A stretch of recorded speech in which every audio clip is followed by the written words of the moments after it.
네, 오늘은 레버리지 바이아웃, LBO, 차입 매수로 알려진 기업 인수 방법이라고 그래야 되나요? 기업 뭐 동시에 구조 조정 방법일 수도 있고요. 어, 차입 매수는 일반적인 기업 인수와는 이런 측면에서 차이가 좀 나죠. 일단 차입 매수의 경우는 부채 비중이 높다. 매입 대금의 상당 부분이 부채로 조달이 된다는 거고, 또 이런 부채 일부 또는 전부가 투기 등급인 정크본드가 되고, 통상 LBO를 통해서 상장된 회사가 상장 폐지가 됩니다. 그래서 그 주식은 더 이상 공개시장에서 거래가 되지 않게 되며, LBO를 위한 그 자기자본 포션은 3호 주식, 프라이빗 에퀴티로 조달이 된다는 거죠. 이 LBO는 사실 여러 가지 형태가 있는데, 그 중에 이제 제일 많이 알려진 형태가 현 경영진이 주도하는 경우의 LBO를 우리가 매니지먼트 바이아웃, 경영자 매수 또는 MBO라고 합니다. 이게 이제 미국에서는 7, 80년대에 이제 소개가 됐다고 그럴까요? 물론 역사를 타고 올라가면 뭐 50년대까지 올라가더라고요. 근데 하여튼 이 다각화된 대기업의 불필요한 사업부에 대해서 이 경영자 매수 또는 LBO가 추진되고, 이게 21세기 들어와서도 또 이게 또 많이 그 기업 인수에 활용되기도 했던 것 같습니다. 이제 이게 이제 서로 그 이해가 맞아 떨어져야 되는데, 소규모 사업부는 주력 사업에서 벗어나다 보니까 최고 경영층의 관심이나 전념에서 소외되는 경우가 많고, 또 이 소규모 사업부의 경영진은 회사 관료주의를 이제 못마땅하게 생각하게 되는데, 이런 사업부가 이제 MBO로 경영자 매수로 LBO를 활용을 하면 성공적일 가능성이 높다고 볼 수 있죠. 왜냐하면 분리 설립한 후에 경영자들은 또 이 프라이빗 에퀴티를 통해서 개인 지분을 갖게 되는데, 그런 것들이 어떤 유인으로 작용이 되고, 그 과정에서 원가를 절감하는 방법을 찾아내고 부채를 상환해야 되는 그런 어떤 압박 속에서 이제 현금을 잘 시스템을 효과적으로 만들고 현금을 창출하면 뭐 성공할 수 있는 거죠. 통상 이제 이렇게 프라이빗 에쿼티가 있고 정크본드가 있고, 그 다음에 이제 은행 부채도 이제 끌어쓰게 되죠. 그래서 이렇게 해서 그 피인수 회사의 자산을 또 담보로 잡아서, 그럴 경우에는 이 이자 비용을 좀 줄일 수가 있겠죠. 그래서 인수를 한 다음에 기존 그 채권자들 처리를 하고, 또 기존 주주들 처리를 해서 이제 인수를 하고, 그래서 이제 그 피인수 회사를 이제 잘 그 구조 조정을 하면 될 텐데, 그 대표적인 회사가 이제 RJR 라비스코가 1988년 10월 달에 그 당시 CEO인 라스 존슨이 그 당시에 주가가 56불이었는데요. 주당 75불에 현금으로 매입한 다음에 상장 폐지할 것을 제안을 합니다.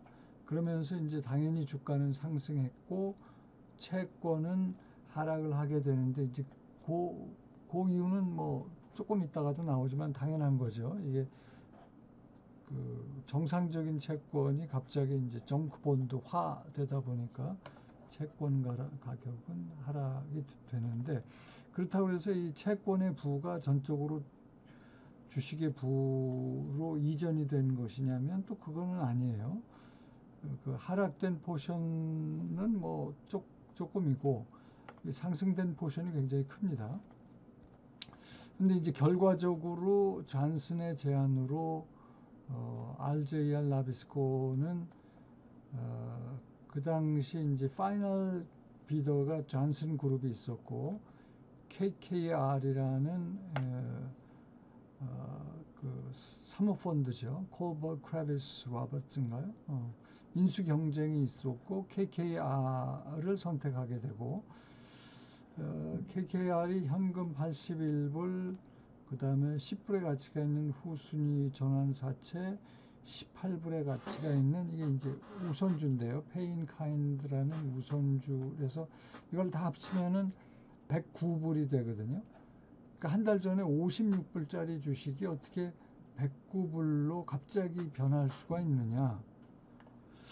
이제 KKR은 이자 비용의 절세 효과 이야기를 했었고 비딩에 참여하면서 그래서 이제 자본 지출도 삭감을 하고 또 핵심 사업 관련해서 자산 그러니까 핵심 사업과 관련이 적은 자산은 이제 매각을 하겠다는 이야기도 하고 또 뭐 기타 시스템을 좀 효율적으로 만들면서 비용 지출을 줄이고 관료주의를 축소하면서 이제 효율성을 높이는 식으로 하더라도 이게 갑자기 2배 가까운 그 주가의 상승이 이런 걸로 만들어질 수 있을지가 이제 퀘스천 마크였는데 결과적으로 이제 그 RJR은 KKR에 이제 인수가 되면서 91년도에 다시 기업 공개를 하죠.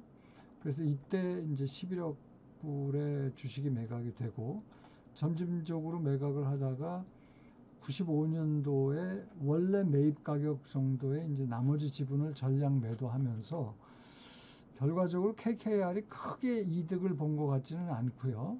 이제 이 내용이 RJR 나비스코는 책으로도 나오고 그 책 제목이 Barbarian at the Gate라는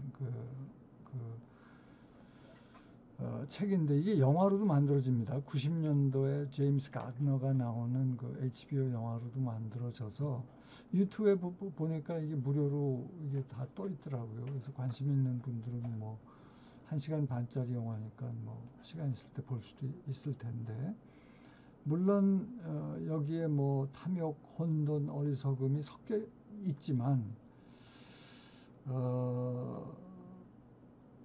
그리고 아까 얘기한 대로 56불짜리가 어떻게 한 달 사이에 그렇게 109불인가요? 108불인가? 하여튼 그 큰 그 주가의 상승으로 이어지고 그 과실이 제일 크게 돌아간 것은 침략자가 아니에요. KKR이 먹은 게 아니고 RJR 나비스코의 기존 주주들이 제일 그 주가 상승으로 이득을 보게 된 것이죠. 그러면 그렇게 주가 상승으로 LBO를 통해서 하여튼 뭐 기존 주주들이 이득을 봤다면 그 이득의 원천은 뭐냐? 부가가치의 원천은 이것을 인수한 KKR이 RJR 나비스코를 더욱 효율적인 그런 어떤 조직으로 만들었다는 것인데 뭐 크게 보면은 회사의 새 경영진이 LBO 그 부채를 상환하기 위해서 엄청난 규모의 현금을 만들어야 할 의무가 있었고 그런 어떤 그 압박을 주는 환경이 있고 그걸로는 또 불충분한 게 이 회사 지분을 가지고 있었던 그 인수자들이 필요하지 않은 자산은 매각하고 원가를 절감하고 영업이익을 증대시키기 위한 강한 인센티브가 있었다는 것도 굉장히 이퀄리 중요한 것 같습니다. 그래서 그거를 조금 더 설명을 드리면 이제 그 차익 매수를 통해서 몸집을 줄이는 그 다이어트 딜을 했다는 점이 결국 그 기존 주주한테 큰 56불에서 109불인가 하는 그 주가 상승에 그, 그, 이득을 가져다 줄 수 있었던 이유인데, 이와 관련된 그 분석을 하나씩 보면은 이 정크본드 시장에서 상대적으로 정크본드를 싸게 조달을 했던 부분도 있는 것 같아요. 그 얘기는 거꾸로 정크본드 투자자들이 정크본드의 그 부도 위험, 지급불능 위험을 조금 과소평가했다는 그 실증 분석 근거들이 조금 있고요. 그 다음에 이제 그 KKR은 이 레버리지를 통해서 큰 부채를 지금 쓴 거니까 이자 비용의 절세가 굉장히 중요한 포션인 것처럼 언급은 했지만, 이거를 현재 가치로 따져보면 RJR 나비스코의 경우 한 18억 불에 달하는 것으로 보고, 기존 주주들한테 돌아간 시장 가치 증가분은 80억 불로 본다면 요 절세 효과는 그렇게 크지 않았다. 물론 이제 긍정적인 효과는 있지만, 뭐 일정 부분 18억 불 정도의 효과는 있지만, 그러면 나머지 요 차이에 해당하는 요 차이가 뭐 한 62불 되는 거죠. 이 중에 또 일부분은 채권자들한테서 왔을 수가 있어요. 왜냐하면 채권자들은 분명히 기존 채권자들은 갑자기 정상적인 채권이 이제 정크본드가 되면서 손해를 봤다고 볼 수 있기 때문에, 이 사람들의 손실폭이 그러면 62억 불 정도냐면 또 그건 그렇지가 않아요. RJR 나비스코 사례에 보면 기존 채권자들이 손실은 보았으나 그렇게 그 주주들의 이득을 그 부의 이전을 설명할 만큼 그렇게 큰 손실을 본 것 같지는 않습니다. 그러면 그 62억 불에 달하는 요 차이, 그 부분은 어디서 온 것이냐? 그 부분은 이제 요 파트인 것 같습니다. LBO랑 관련해서 경영자와 종업원들은 더 열심히, 더 현명하게 일한 것으로 그렇게 알려지고요. 그 이유는 부채를 감당하기 위해서 현금을 창출해야 되는데, 이제 이런 그 압박적인 환경에서 경영자들이 그 뭐 스탁 옵션이라든지 하여튼 그 인센티브가 있었다는 거죠. 개인적인 그 재산이 LBO의 성공 여부에 달려 있기 때문에, 이걸 가지고 이제 실증 분석한 카플란이라는 그 카플란의 연구가 있는데, 80년대 좀 옛날 자료긴 하지만 MBO를 통해서 하여튼 그 MBO 과정에서 LBO를 사용을 하고 차익 매수를 하고 3년이 지나서 보니까 영업이익이 24% 증가했고 투자 지출은 줄였는데 고용 수준은 감소하지 않은 그 좀 긍정적인 결과를 가지고 결국은 하여튼 이 그 LBO를 통해서 인수한 다음에 잘 그 조직을 그 효율적으로 만들었고, 또 현금을 창출하기 위해서 굉장히 경영자들이 그 인센티브가 있기 때문인지는 몰라도 열심히 일했다는 거죠. 그런데 이제 이게 그 부채 의존도가 높은 거래가 파산으로 이어져서 실패한 LBO도 있기 때문에, 특히 그 매수자 입장에서는 굉장히 좀 조심할 필요가 있다. 위험할 수 있기 때문에. 근데 이제 중요한 거는 LBO가